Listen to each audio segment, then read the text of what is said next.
The Vietnam War and the push for US involvement was a result of the Gulf of Tonkin incident. A lie. The Iraq War famously is a result of lies. Wars in Somalia are a result of lies. The Second World War and the German invasion of Poland was a result of carefully constructed lies. That is war by media. Let us ask ourselves, of the complicit media, which is the majority of the mainstream press, what is the average death count attributed to each journalist?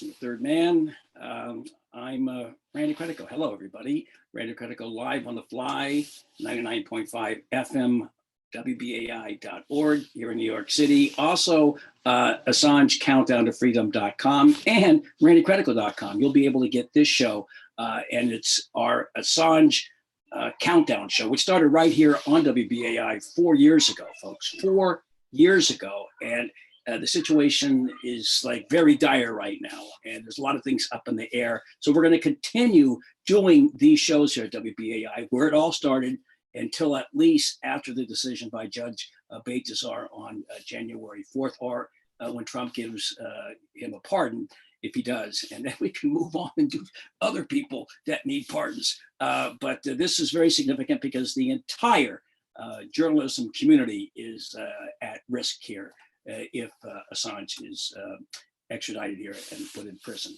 All right, so I want to mention on Sunday, January 3rd, the day before Judge Balthazar comes out, there will be a press conference and a rally at the UK Embassy on 47th Street at 1 p.m. Actually 11 a.m., but 1 p.m. in somewhere in the middle of the ocean. All right, so it's 11 a.m. on January 3rd. I'm not doing this again. And so be there. It's going to be great. Call up 212-726-1385 for more information. All right. So look, we have two great guests on this show today. Tremendous guest list that we have. The two are unbelievable. We have Rebecca Vincent from Reporters Without Borders will be here halfway through. And right now we got someone who was in the very first season and second season, third season, fourth season, earlier this year on Assange Countdown to Freedom. And he is a former CIA counterterrorism officer. He's a whistleblower. He spent time in jail. He's written 1 million books. He's a hero, a real great guy. And gee, I've already spent 5 minutes. John Kiriakou, how you doing, buddy? Hey, it's always a pleasure, Randy. Good to see you. Yeah, I this is, we're at a weird time here, John, as you know. What do you make of all of this talk about Trump giving Assange a pardon?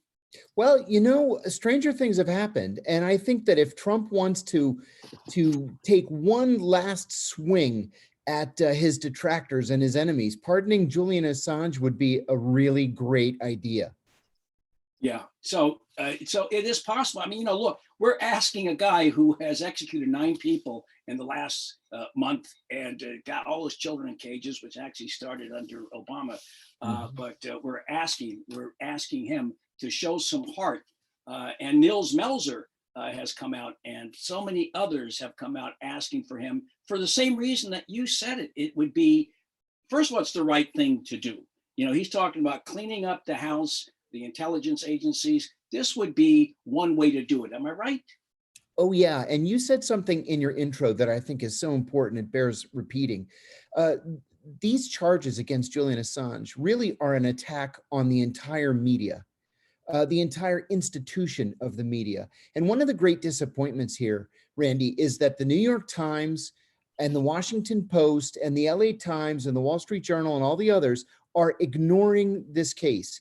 If you want to read about what Julian Assange is going through, if you want to read about the details of the case and about why this is so important, you have to go to the alternative media. And I think that's just a disaster over the long term for the American media.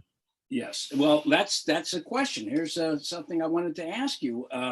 Do they understand what would happen in this city in Alexandria, Virginia? You've been there before. Would he get a fair trial there? No, I've maintained from the very beginning it's not possible for Julian to get a fair trial in the Eastern District of Virginia, in Alexandria, Virginia. They call EDVA the espionage court for a good reason, because that's where most espionage cases are tried. And it's because no national security defendant has ever won a case there.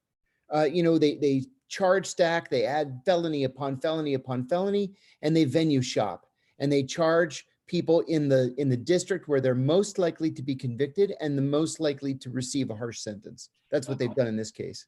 Yeah, it seems so. I wanted to, say that people like yourself and Manning, Chelsea Manning, and Julian Assange and Snowden, whistleblowers. You are not traitors. You are like the ultimate patriots in this country. Tell me why people think that these are crimes and it's anti-patriotic to do what you have done and what others have done. Yeah, I consider myself to be a patriot, and I know that Ed Snowden and Chelsea Manning consider themselves to be patriots as well. When people see the word espionage, when they see that somebody has been charged with espionage, they recognize immediately this is one of the gravest crimes with which an American can be charged, and in some cases it carries with it the death penalty. But what is espionage? Espionage is spying for a foreign country, a foreign power. It's leaking classified information in order to damage the United States. Whistleblowers, national security whistleblowers, maintain that it is illegal to classify a crime. Therefore, it's illegal to not blow the whistle when you recognized waste, fraud, abuse, or illegality, or threats to the public health or public safety. You're compelled to blow the whistle. On your first day as a federal employee, Randy, you raise your right hand in the air and you swear to protect and uphold the Constitution of the United States against all enemies, foreign and domestic. I only lament that when I put my hand in the air and I took that oath, that I was the only one in the room who actually meant it. Right. Yes. Well, that's definitely the case. I think you would have betrayed the country if you had not stood up. Is that how you feel? That is exactly how I felt. And, I kept waiting. I became aware of the torture program at the CIA in 2002, just as it was beginning. And I kept waiting for somebody to come out and say something. And then I resigned from the CIA. I went into the private sector and I kept waiting for someone to say something. Finally, 5.5 years passed and I decided I just couldn't wait any longer. Well, 5.5 years went by and then you got swept up and you knew you didn't have a chance. We're going to talk about that later in the second half of this interview. I'm telling the truth, even when it's painful, is the right thing to do. Is that your ethos? It's always the right thing to do. And, there are two components to that for me. One is the truth always comes out. Sometimes it takes a little bit of time, but the truth always comes out. And one of the things that I learned in this whole experience, and I learned it from a prominent psychiatrist, he said that whistleblowers have a very clearly defined sense of right and wrong, more clearly defined than the general population. I don't think that's a bad thing. I think that's a good thing because sometimes things are black and white. They are right or wrong. And in my case, torture was wrong. In Ed Snowden's case, warrantless wiretapping was wrong. You're compelled to say something. You have to say something. Well, I think that whistleblowers like yourself are basically a safety valve, that make noise when something bad is about to happen or is happening. Do you look at whistleblowers in the same light? Absolutely. I was very happy when Congress passed the Federal Whistleblower Protection Act. The problem with it at the time was that it exempted national security whistleblowers from its protections. And so it was amended a year or two ago, but even then, you have to check so many boxes if you're a national security whistleblower, that there still really aren't protections. No protection. This is Ralph Nader actually had his hand in the way back in the 90s with the Whistleblower Protection Act. And Yes. he says it's been watered down. You see all of these people that violated it. You've seen friends of yours swept up, a lot of them with the Sam Adams group, with the veteran intelligence professionals, who come out, and they've been very gutsy to do this. It's just a handful. It's more difficult now to do it. It's difficult because you're afraid. You see what's happening to Assange. It's difficult because you basically have been neutralized by fear. Is that what you think is happening right now? Oh, yeah. Scott Shane at the New York Times said that on the day of my arrest, every single one of the New York Times national security sources went silent, and they stayed silent for more than 6 months. And that's really what the point was. The point wasn't, to grab John Kiriakou and send him to prison. I was facing 45 years. I ended up with 23 months. So it wasn't that. It wasn't to punish me so much as it was to frighten everybody else into silence. So if you were thinking of blowing the whistle on something, did you really want to end up like John Kiriakou? You lose your job, you lose your clearance, you lose your pension, you lose your family. Nobody wants that. We're going to talk more about how it's affected you personally, John, in the second half of this interview. But someone just texted me saying that the whistleblowers aren't the problem. They are the symptom. They are the alarm for the real problems. You agree with that? Absolutely. Absolutely. I agree with that. Whistleblowing should be encouraged in national security, and it's not. It's actively discouraged. Well, so I don't see too many lately coming out and blowing the whistle, particularly on government wrongdoing. I mean, real wrongdoing. I'm not talking about deal in the Ukraine. I'm talking about whistleblowing, major stuff that's going on maybe in Saudi Arabia, what's going on right now. We don't know what's going on in Afghanistan, what's going on in Iraq. We just don't know. But there's got to be someone out there that I'd like to know. Is the press, mainstream media, doing their job? No, I don't think the media are doing their jobs.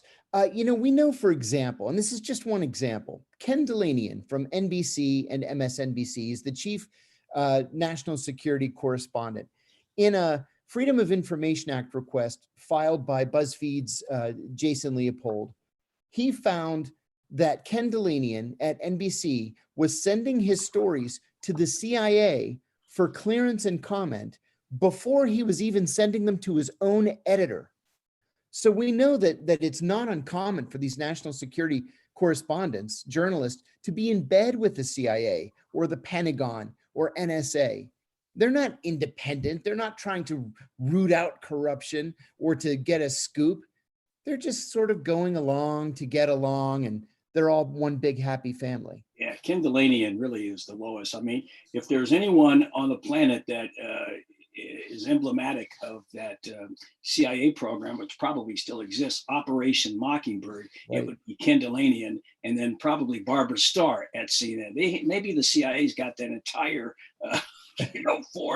foreign entity at CNN under their veil. It sure seems that way. I think, and I spoke to Melzer the other day, and he said that it's what you and others are doing.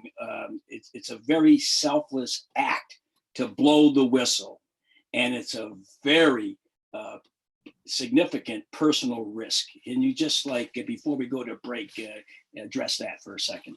Yeah, the risk is very, very high. You have to go into this with your eyes open. This isn't a decision that you can just make on a whim. You have to really understand what's going to happen to you. You're going to be arrested.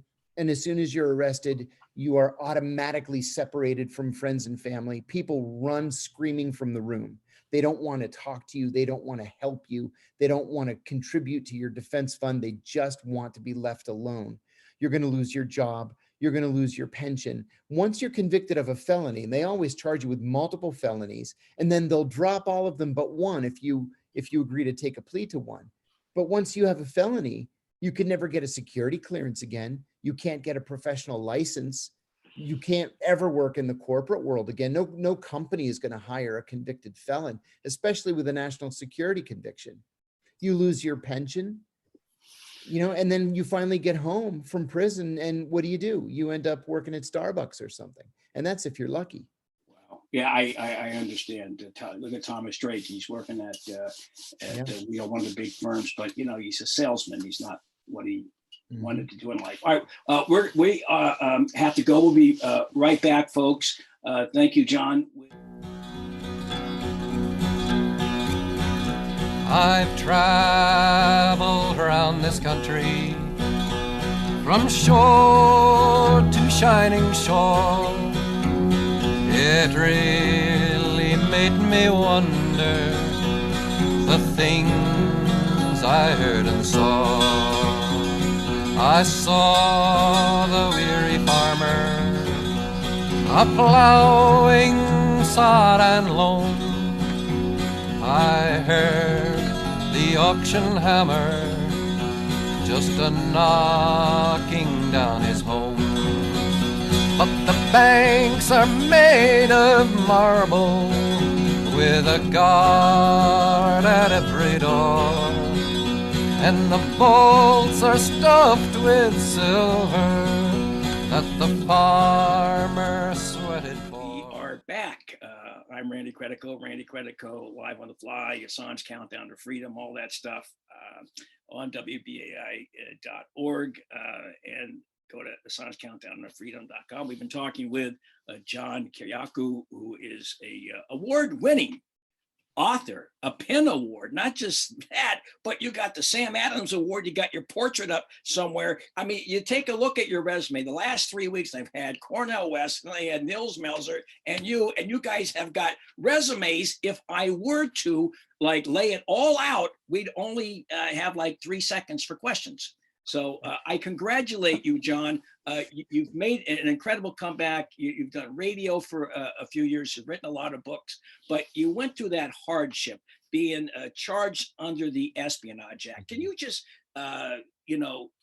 what happened that drove you, in a nutshell, to blow the whistle when you got back and put yourself in the jam that you're in? Yeah. Well, I had left the CIA, as I said, about 4.5 years earlier. And I got a call from Brian Ross at ABC News, who said that he had a source who said that I had tortured Abu Zubaydah. Abu Zubaydah, we believed, was the number 3 in Al-Qaeda at the time. I led his capture in Pakistan in March of 2002.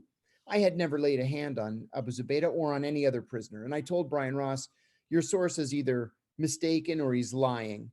And the more I thought about it, Randy, the more I was worried that someone at the White House was going to try to pin the torture program on me, because word had begun leaking out. Human Rights Watch had written about it. Amnesty International had written about it. The Red Cross had written about it. So I decided that I had waited long enough for somebody to say something about this torture program, and I was going to go public. I was just going to tell the truth. Whatever he asked me, I was just going to tell the truth. And so in December of 2007, I gave a nationally televised interview to Brian Ross, and it ran on ABC and ran again, actually a longer version, ran that night on Nightline. And the rest is history. The very next day, and this is where it starts to get kind of ugly. The very next day, the CIA filed what's called a crimes report against me, saying that I had leaked classified information. The FBI began investigating me, and they investigated me for an entire year, from December of 2007 to December of 2008. And then they closed the case and said that I hadn't committed a crime. They sent my attorneys something called a declination letter, where they're declining to prosecute. So I thought, all my troubles were over. And a month later, Barack Obama becomes president. John Brennan becomes the Deputy National Security Advisor. And Brennan then secretly asked the Justice Department to reopen the case against me. I had no idea that for the next 3 years, my phones were tapped, my emails were being intercepted. There were surveillance cars following me all over the place. And then in January— Wait a second, this is John Brennan? Yeah, John Brennan. John Brennan, the guy that's on CNN, that is the avatar of democracy? That John Yeah, Brennan? right. John All right, Brennan, go ahead. I'm sorry, man. Just being a little the sarcastic. great enemy of democracy. Yes. Yeah. Go ahead. Yeah, It's so so in January ironic that this 2012, guy is being heralded as a hero, but go ahead. I'm sorry. oh, John. I'll give you more irony. It wasn't just John Brennan. It was Peter Strzok is the one who put the cuffs on me, and I didn't know that. and Robert Mueller created the John Kiriakou task force at the Justice Department to prosecute me. Wow. Wait yeah. a second. Why would they be interested in you? Why would Mueller be interested in you? You would think the CIA would be. John Brennan did had- Brennan went to the Mueller? Yeah, John Brennan had a Nixonian obsession with national security leaks, and he was determined to make an example of me. Wow. But Yeah. I can't believe it when I see him for the last 4 years. You know, he's on CNN and MSNBC. NBC calls themselves Leaning Forward.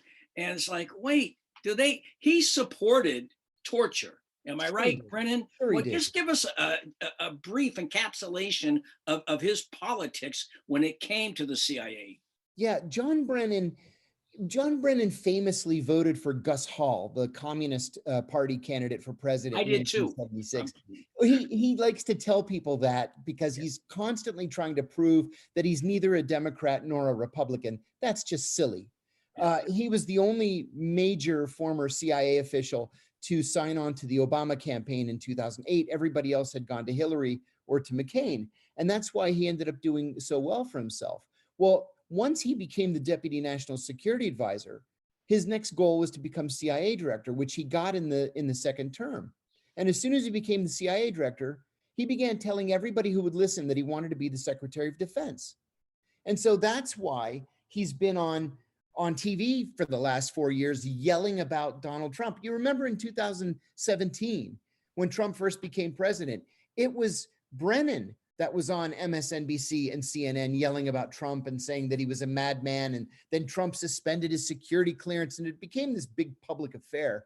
That was all done on purpose. John Brennan did that on purpose to keep himself relevant so that once a Democrat re-entered the White House, he might be in line for something big. That's past. It didn't work, but that's what the plan was. Well, he must be happy with Gina, whatever her name is. Oh, yeah. At the CIA. Isn't that his protege? Gina Haspel. Haspel, yes. Yeah, Gina Haspel was his protege. And she supported torture, no? Not only did she support torture, but she actually participated in the torture. Wow. Well, John, let me ask you, when you saw this going on, what did it do to your stomach? Knowing you're between a rock and a hard spot. You have your colleagues there that you're friendly with that are engaging in this, and that you got your conscience that you've got to deal with. What it must have been inside such a dilemma. You know, on the day that the torture program started, it was August the 1st, 2002. A friend of mine who was deeply involved in it pulled me aside in the hall. I was on my way to the cafeteria to get a cup of coffee, and he pulled me aside and he said, "It's begun." And I said, "Really? Already?" And he said, "Yeah, we began on Abu Zubaydah today." And I said, "Man, this is wrong, wrong, wrong. It's a slippery slope, and somebody's going to get in trouble. They're going to kill someone, and somebody's going to get in trouble." Well, I was the only one. What good would it do, John, if you got information? I mean, what were they trying to stop? I mean, isn't U.S. foreign policy the result of our foreign policy? Many of us believe encourages terrorism. I mean, are you able to put it out by getting information out of this guy? Absolutely not. Absolutely not. You know, the official answer to that question is that Osama bin Laden had said that there was another attack that was imminent and it was going to dwarf 9/11. That was nonsense.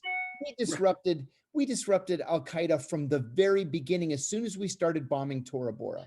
So there was no imminent attack. The real reason that we did it is because we needed to sate that need for revenge. That's what it was. It was revenge. Right. But also, there's a lot of money involved that's thrown out there, and the CIA doesn't forget. I think that is probably the driving force behind this zealous movement to quiet Assange and bring him over here. Is maybe what he did when it came to exposing torture and all of that, but by CIA operatives, but also.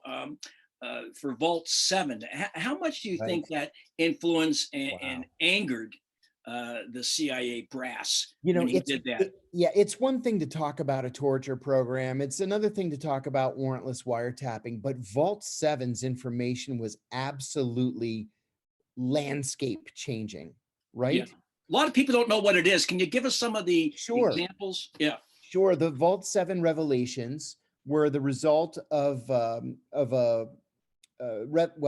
leak. I guess I can use the word leak by a CIA officer, a technical officer. And the information that he leaked, called the Vault 7 documents, are really the crown jewels of the CIA's electronic capabilities. So what he told us was, for example, that the CIA can hack into your TV, your smart TV, and use it to eavesdrop on you. They can take over the electronics of your car, make you drive into a tree, off a cliff, whatever they want to do. I mean, there was stuff like right out of the movies in the Vault 7 revelations, things that we just had no idea that the CIA was able to do.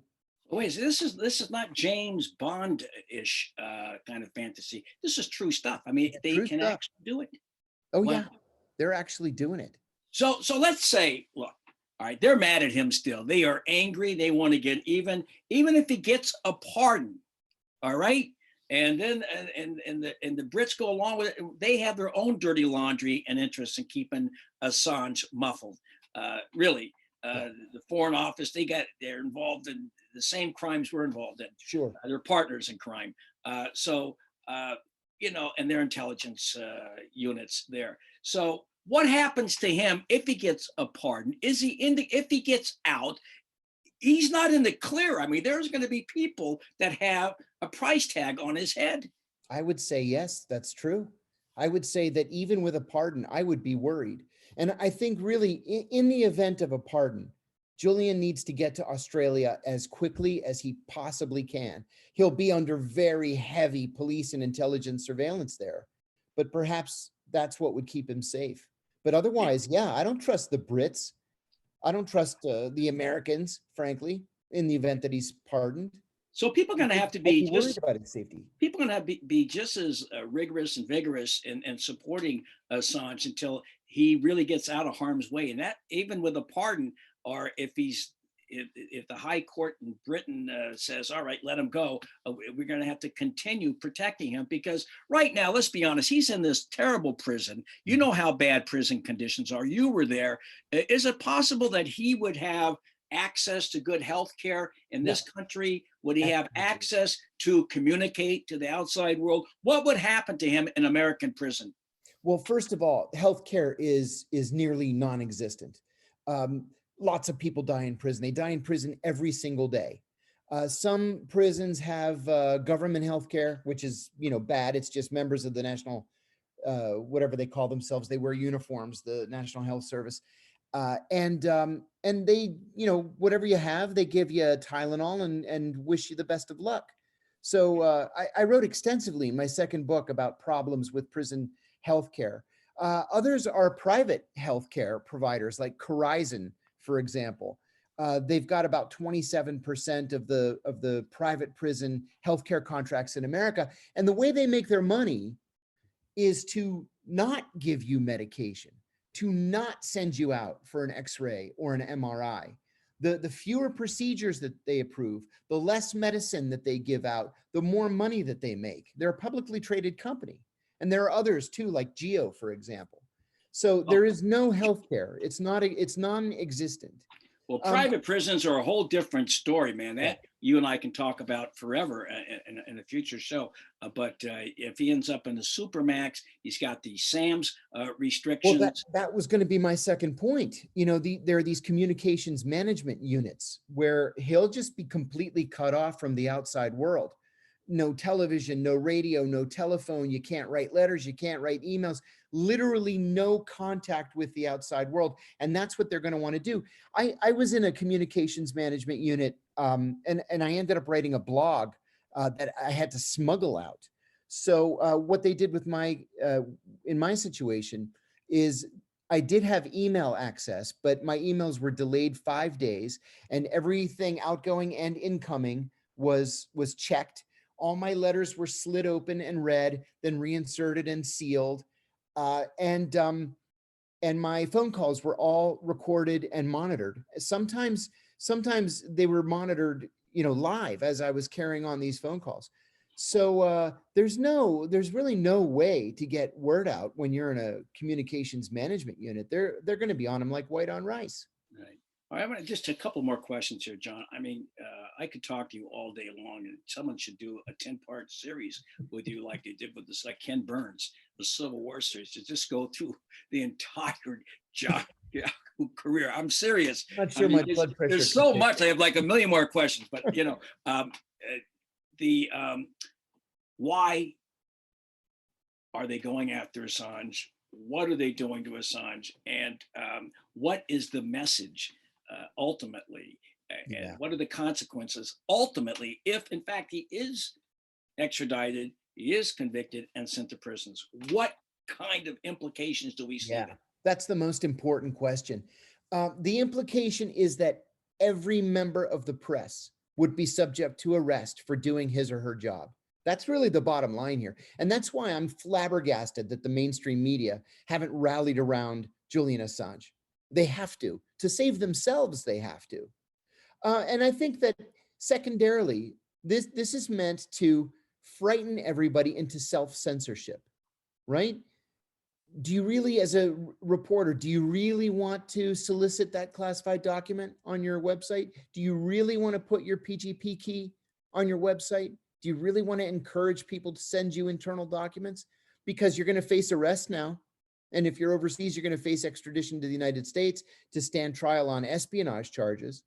So what this does is it serves to chill the entire environment in national security reporting. At the very least, people are going to self-censor. At the very most, the government is creating a path by which they can snatch a reporter, domestically or overseas, and bring them back to face trial. This is an incredibly dangerous development, and it's sickening to me that the reporters, national security reporters around the country aren't up in arms. Yeah. Well, maybe Ken Delaney will change. I'm joking. That's not going to happen. But listen, this has been like the fastest 30 minutes, I'm serious, that I've ever gone through. Seriously, it's just like boom. And there's so much more. But we'll have you back on. I look forward to it. Right after Assange is either convicted by that judge, Baltazar, whatever, and sent over here. That's not going to happen, I don't think. But or after Trump gives him a pardon, we don't know. There's a lot of variables, and nothing's conclusive yet. So, John, thank you for your service. You are a hero. You are a whistleblower. Nils Melzer considers you a hero and a whistleblower. He's a hero of mine. Yes, he's great. And really, for all your sacrifices that you've made and the consequences that you've had to suffer, keep up the good work. People can reach you and get your books at your website. Yep, johnkiriakou.com. You spell that for people? Sure, it's John, John. Kiriakou is KIRIAKOU.com. I'm glad you pronounced it right, all right? Nobody does. Nobody does. I know my friend from KPFA had a hard time with it. All right, and I'm sure I don't get it right. No one ever got my name right when I was growing up, Credico. All right, so thank you very much. Thank you. John, you're just wonderful. And we'll talk to you again soon. We're going to take a short break, and we'll be joined on the other side by Rebecca Vincent, who I met in Belmorish during the first phase of the Assange extradition hearings. And she's great, and she's from Reporters Without Borders. We'll be right back, folks. Thank you once again, John. Thank you. Good to see you again. Yeah, you too. Which side are you on, boys? Which side are you on? Which side are you on, boys? Which side are you on?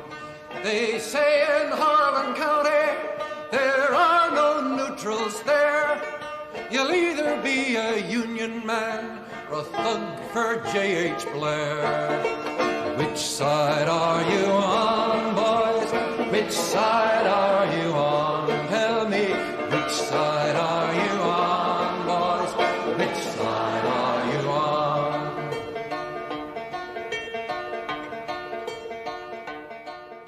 That was Pete Seeger, and I want to thank John Kiriakou. He was great. And joining us now here, Randy Critical live on the fly here on WBAI 99.5 FM in New York City. Also, this show, as you know, will be on the Assange Countdown to Freedom website. We continue that series that really started right here back in 2017. And now we got someone I actually met earlier this year, way back in February 24th in London at the Belmarsh courtroom. The first half of this proceedings, this Kafka-esque set of hearings on Assange. And that is Rebecca Vincent, who's the director of international campaigns for Reporters Without Borders, which is known internationally as Reporters Sans Frontiers. And she was great, she loaded with energy, commitment, and you're really such a personality, charisma too, Rebecca. Thank you for joining us here again. Of course, Randy. And I would have to say the same to you with your energy and charisma. You kept us all going in that queue in the mornings in February, very cold mornings outside Belmarsh. Yes. Well, no, you too. You were, I'm telling you, we did have a nice crew there. You, Stefania Marizzi, and we had Craig Murray. But of course, we needed that, didn't we? Before we went inside for that dreadful experience. Let's go back. Because I haven't spoken to you in a long time, to that period, what you saw then at Belmarsh, and then what you saw recently at the Old Bailey in London, Rebecca. Sure.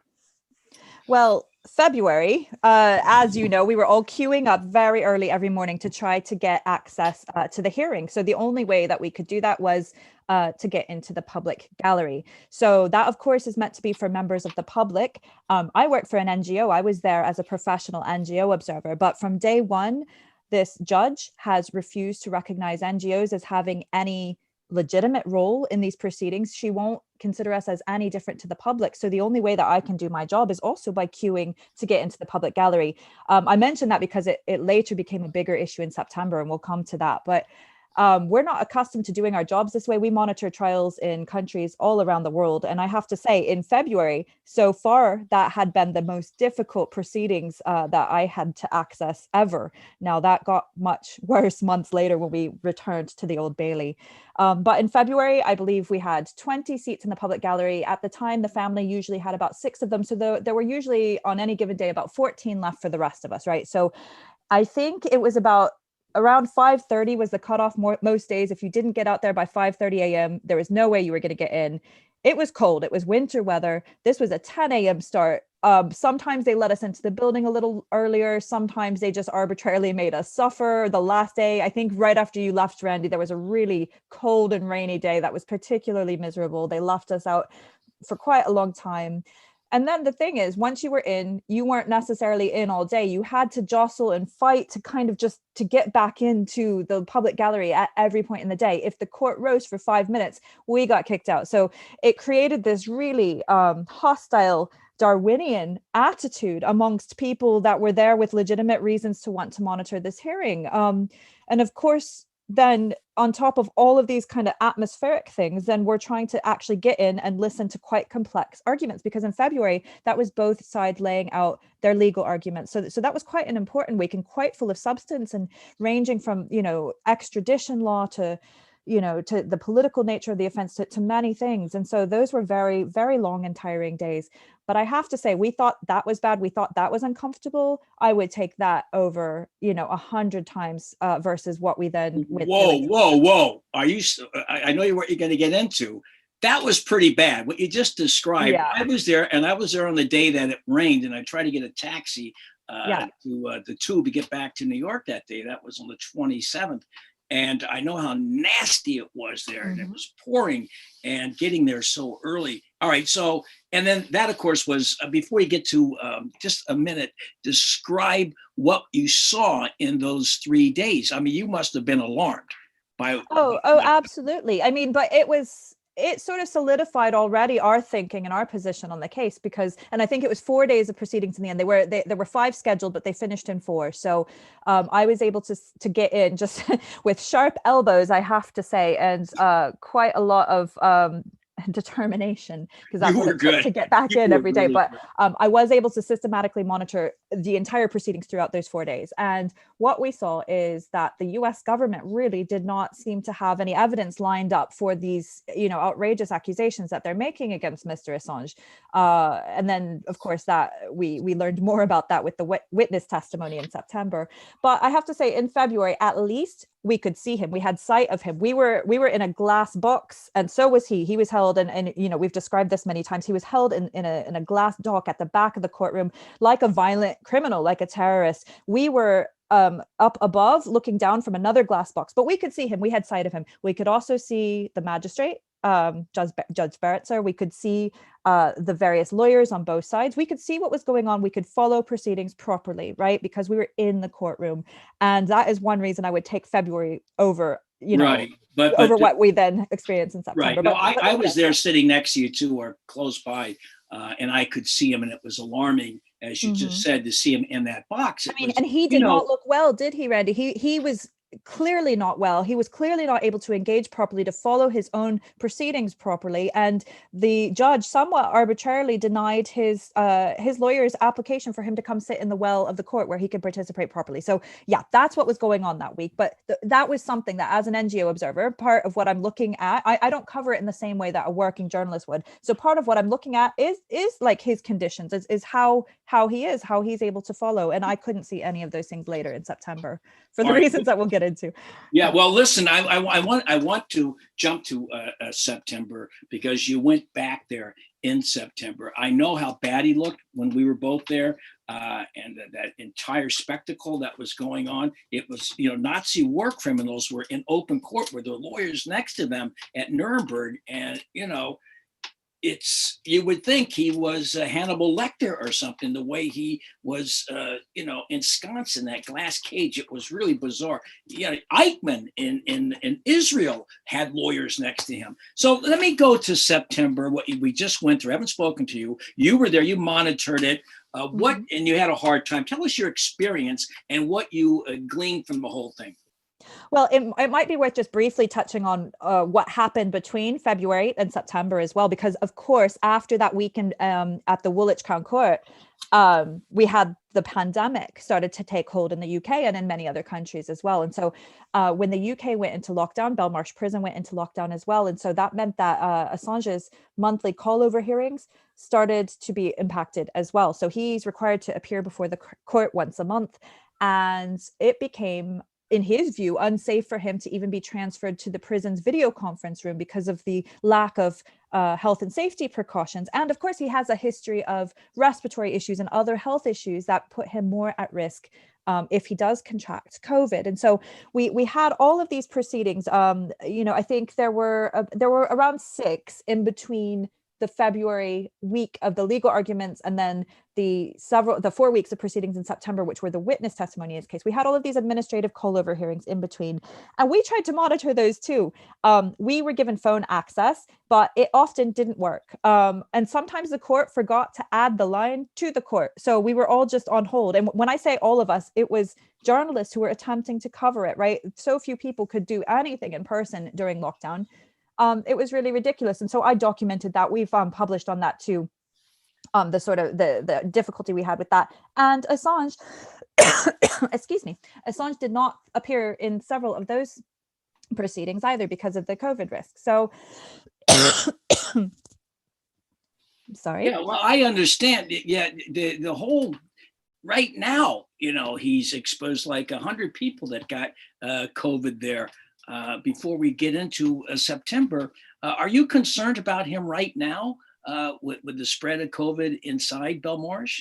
We are alarmed about him right now because as it stands, for over a month now, he has been de facto, confined almost in solitary confinement like conditions to his cell, with COVID infections dangerously on the rise all around him, not just at Belmarsh prison, but on his block of Belmarsh prison.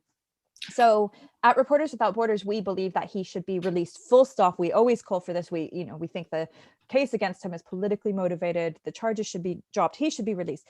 But this really underscores the humanitarian need for his release as well. And we have pointed this out everywhere that we can. We are trying to pressure the UK authorities to consider this, because globally we have seen cases where journalists have died in other countries due to COVID. And this should not be a risk in the United Kingdom in 2020. This is ridiculous. So we're not only concerned, but we are alarmed at the conditions he's currently being held in. We talked about the week of legal arguments that was heard at the Woolwich Crown Court in February, and then the administrative call-over hearings in the intervening months. Then September, we landed at the Old Bailey, London's Central Criminal Court. And if we thought things were difficult in February, I mean, September, you could not make up the level of hoops that they made us jump through. So we, as Reporters Without Borders, along with a group of other NGOs who were interested in the case, tried to get accreditation again to these proceedings.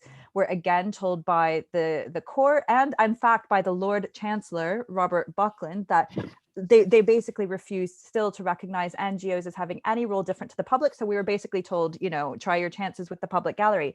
Now that was hard enough in February, as you know, but now there was COVID in the mix. And so it was used really as an excuse to even more severely limit access to proceedings.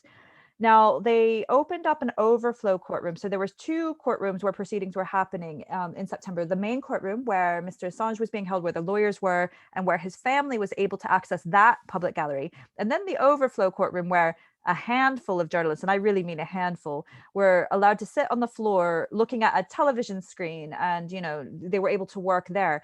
Now, what I was able to access, and I will explain to you with the difficulty that it even took to get into this bit of the building, but I was only able to access the public gallery in that courtroom. So we were not even in the room where anything was happening. I was staring across the room, probably at least 20 feet, at a small television screen, to see the same thing that we could see from the public gallery up close in February. Now, there was also another thing that had changed. There was now a cloud video platform, a video system that journalists had been given access to, that they could, from the safety and comfort of their homes, be able to watch proceedings that way and do their jobs. And the court had, before the hearing started, given us and a group of other NGOs and a larger group of political observers as well. Because remember, there were politicians that were also interested in the case, MPs, MEPs. But on day one of the hearing, when it resumed in September, the judge had a look at that and revoked all of our access, anybody who is not an accredited journalist. So she referenced the fact that somebody had taken a picture from the public gallery in February, but that was not us. That was not anybody there for professional purposes. I don't know who it was, but that's clearly illegal. That's clearly an act of contempt of court. And that is, as a professional, not how I would ever do my job anywhere. And I'm certainly not going to risk a prison sentence to sneak a photo, right? But that meant that we couldn't access this video system. So then we were left to fight again for spaces in the public gallery. But any guesses, Randy, how many members of the public were let in this time? I think about 6, right? Oh, that would have been a dream. Okay, so 5 max, but in practice, that ended up often being 2 because of this mysterious situation with VIPs, which took 2 weeks to resolve, actually nearly 3 weeks to resolve. So there were apparently 3 mysterious VIPs for whom spaces in the public gallery were being held. And by public gallery, I mean the one in the overflow courtroom where you're just looking at journalists and a small screen across a large room, right?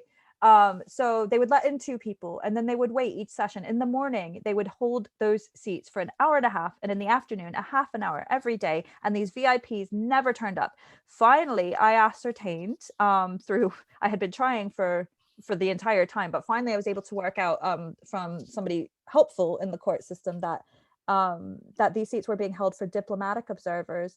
And we had it raised with the Australian High Commission, who then intervened with the court. And I believe that these diplomatic observers did not know that these seats were being withheld for them, and effectively blocking access to NGOs and the public. So they were eventually released. But then at the best of circumstances, 5 of us were in. Wait a second. You know, we're talking about the biggest trial on the planet of Yeah. the journalists. All right. This is beyond significant trial. The whole world is watching this, and except for the US media, but the world is watching this, and she knows, the judge knows people are watching this. What's the motivation, do you think, by making you go through this obstacle course to get in to cover this? I mean, so at this point, I'm not going to hold back on this. I had a little Twitter rant last week because I the hell I had to go through to monitor 90 seconds of proceedings in one of these call over hearings, right? At this point, I have to say, there is no way that this is purely a matter of incompetence. There is no way that this is a coincidence, because we have faced these barriers at 3 separate courts now: Woolwich Crown Court, the Old Bailey, and Westminster Magistrates Court.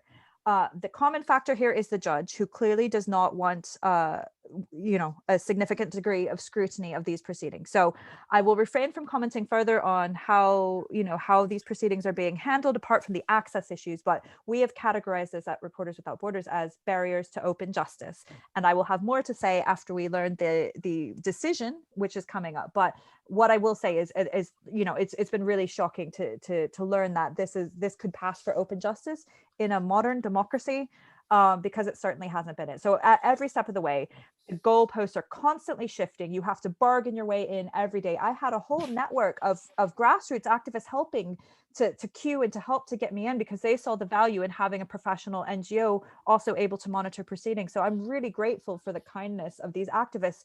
The public stepped in where the court failed to ensure that there could be any, professional NGO scrutiny of these proceedings. So I did not witness every second of it. I had 1 or 2 colleagues who helped a couple of times, but we had somebody in the room for at least part of the proceedings on most days over that 4 weeks. So we monitored as systematically as we could. I couldn't see Assange, like the camera barely swiveled to him. And when it did, it was at such a distance that I could not comment on his well-being or whether he could follow. You could not see who was speaking half the time. The only reason that I could follow to the extent that I did is because I had everybody's voices memorized from February, all of the various lawyers, right? Like, this is ridiculous. So if you just walked in without this context, like you really couldn't follow what was going on. So we did our best, but this is not how I am used to doing my job anywhere. And it is really shocking to me that this We're is what's talking with happening. Rebecca Vincent. Rebecca Vincent is the Director of International Campaigns for Reporters Without Borders, also known as internationally, and most people know it as Reporters Sans Frontiers, or Reporters Sin Fronteras, whatever. My Spanish has gotten worse. I'm Randy Credico. We are talking, Rebecca, about whatever went on there. I've had people talking about it. Pilger talked about it. He was there watching it. The whole thing. They're not even like pretend. There's no window dressing. There's not even a semblance of a fair trial or a fair hearing going on, or at least in my eyes. Do you feel that they're even like trying to make it look like it's a real fair trial? I mean, at the moment, I'll just focus on the open justice side of it. I possibly more optimistically than I should. I am still hoping that somehow that justice will prevail.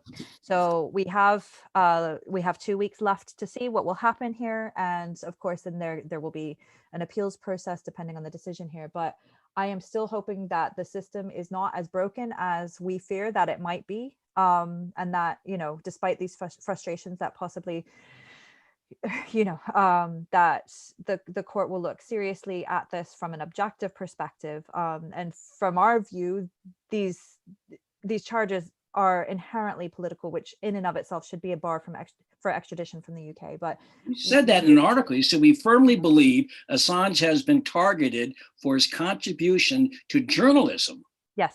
And the case against him is clearly a political application of the Espionage Act. You still believe that, don't you? Absolutely. And the Espionage Act lacks a public interest defense. So although he's been targeted for serious contributions to extensive public interest reporting, things that the public had the right to know about the behavior of the US government and other states' illegal acts, right?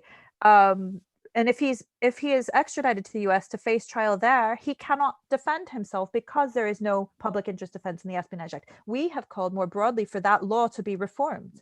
But as it stands, I thought there was some very, very powerful testimony from many expert witnesses there that echoed that as well. I thought, that's it. It's not just what's happening here, but what is likely to happen to him if he's extradited to the US. We're talking about possibly 175 years in prison in inhumane conditions. I mean, he's very likely to face special administrative measures. And this is a vulnerable individual with serious mental health issues, with physical health issues that, we have sometimes categorized this as a possible matter of life or death. And it's because of that. So there's many, many things at stake. There's humanitarian concerns, many layers of concerns here. But the bottom line is that, these charges are ludicrous and should be dropped in the first instance. And he certainly should not be handed over to the US if he has no chance of a fair proceeding there. Well, you say that in this article. You see, we also have serious humanitarian concerns, Yeah. which makes Assange extradition a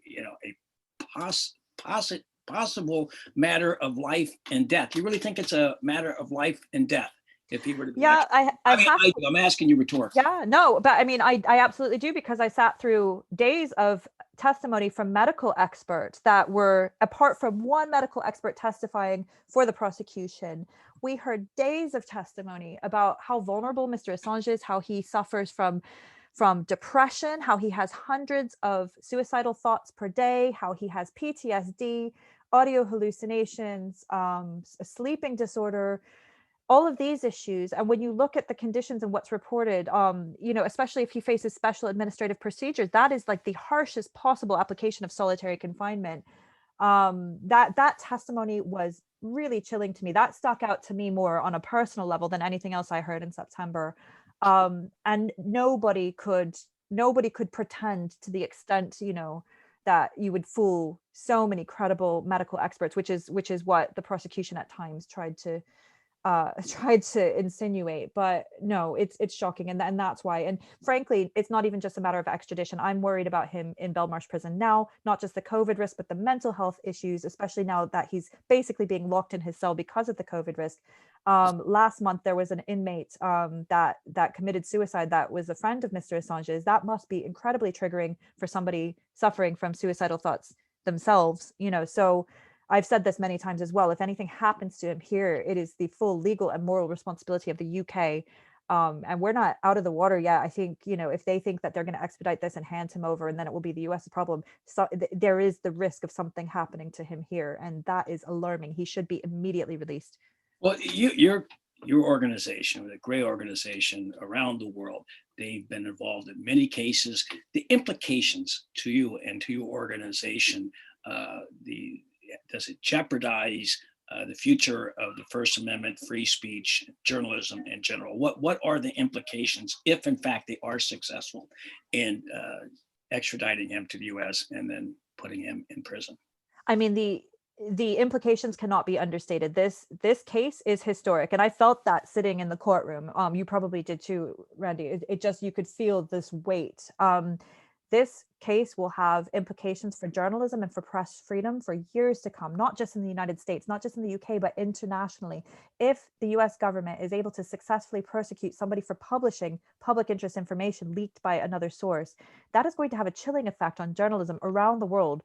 This is one reason that I don't understand the hesitant nature of many mainstream media in reporting on this in more strong terms, because it will impact everybody. It could have the potential to completely reshape the future climate of journalism. So it applies to everybody, and not just journalists, but the public, because that's an angle that really doesn't get enough focus. That ultimately, yes, it's a matter of Mr. Assange's rights, but it's also the public's right to information.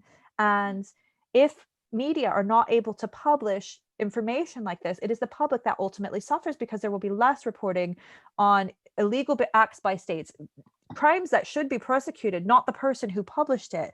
We will be in the dark as a public and less able to hold our own governments to account. So this impacts everybody's right. People need to, and the media need to really circle the wagons rather than the firing squads, because this, ironically affects them. And their futures, but they don't get it. What about the EU? How come they haven't come out more strongly condemning the UK and the US for this process?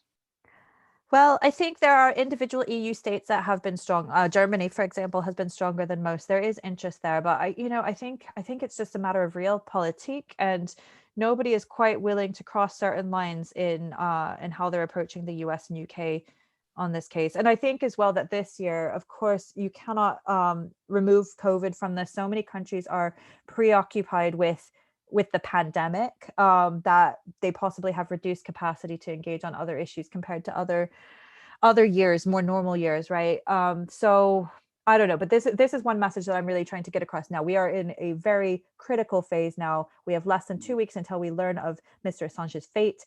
And if the decision is for extradition, we understand that the appeals process could be seriously expedited. I've heard from some with knowledge of this side of the case that there could be scenarios that he would actually be extradited next year. So if there's So any wait a silver second, you're lining, saying, yeah. I was going to ask you about this. Yeah. The next it's January 4th. She's going to come out, the judge, with her decision. Where will RSP be at that point? Will you be covering this? I will be trying to get into the courtroom, but from what we understand, what I've been told so far is that there's not going to be an overflow courtroom this time. There will only be the main courtroom. And so journalists are already being told that they cannot physically access proceedings, that they can only access the cloud video platform.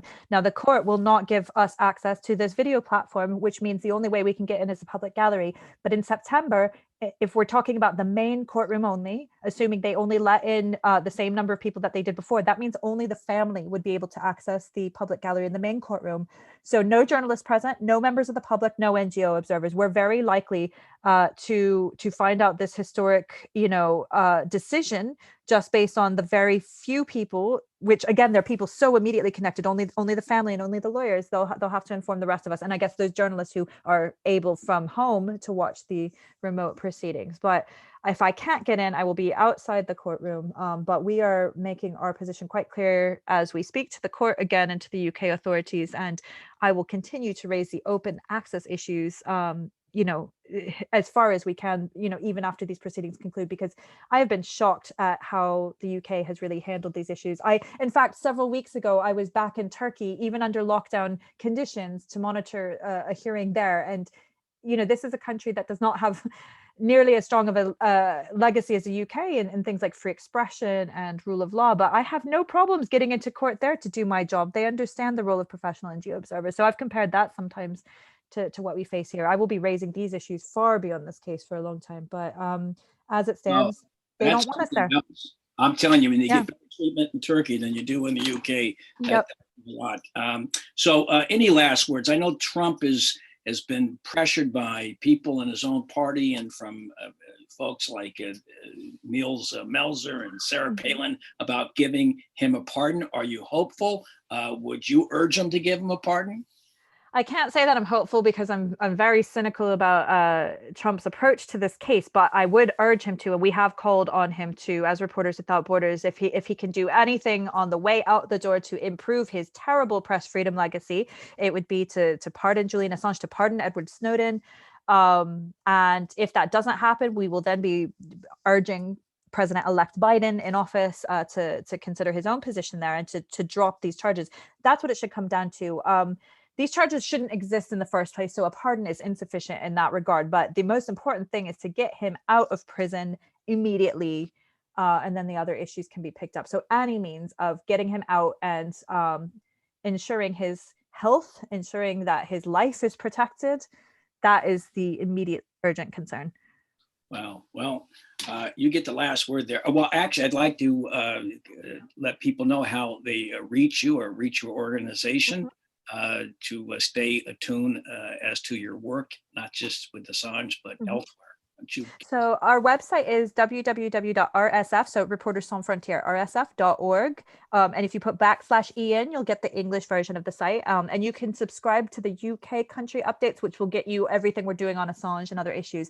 I'm also pretty active on Twitter, and I try to live tweet anytime I'm doing stuff on this case, especially at court. That being said, if I get into the public gallery, I lose my device while I'm in there, but I do update as soon as I come out. What is your Twitter handle? Rebecca_Vincent. And you can check the RSF Twitter accounts as well, because I share things there too. But we will be involved in whatever capacity we can on the 4th of January, even if it's for the first time not in the courtroom. But it will be a shame on the UK's record if they carry this out, in darkness, which is what might happen. Wow. Well, thank you for your work, for your commitment, and really staying on top of this. I know since February now, even prior to that, but you've been on top of this the whole year. Rebecca Vincent from Reporters Without Borders, also known, of course, as Reporters Sans Frontiers. And you have been really wonderful. And thank you for joining us. We'll have you back in January, we hope, with some good news. Rebecca Vincent, we're going to go out here. I'm Randy Credico, live on the fly, Assange Countdown to Freedom. We're going to go out. This is Marlene Dietrich, Where Have All the Children Gone? Written by Pete Seeger. See you next week. Where have all the flowers gone? Long time passing. Where have all the flowers gone? Long time ago. Where have all the flowers gone? Young girls pick them, everyone. When will they ever learn? When will they ever learn? Where have all the young girls gone? Long time passing. Where have all the young girls gone? Long time ago. Where have all the young girls gone? Gone to young men, everyone. When will they ever learn? When will they ever learn? Where have all the young men gone? Long time passing. Where have all the young men gone? Long time ago. Where have all the young men gone? Gone to soldier, everyone. When will they ever learn? When will they ever learn? Where have all the soldiers gone? Long time passing. Where have all the soldiers gone? Long time ago. Where have all the soldiers gone? Gone to graveyards, everyone. When will they ever learn? When will they ever learn? Where have all the graveyards gone? Long time passing. Where have all the graveyards gone? Long time ago. Where have all the graveyards gone? Gone to flower, everyone. When will they ever learn? When will they ever learn? Where have all the flowers gone? Long time passing. Where have all the flowers gone? Long time ago. Where have all the flowers gone? Young girls pick them, everyone. When will they ever learn? When will they ever learn?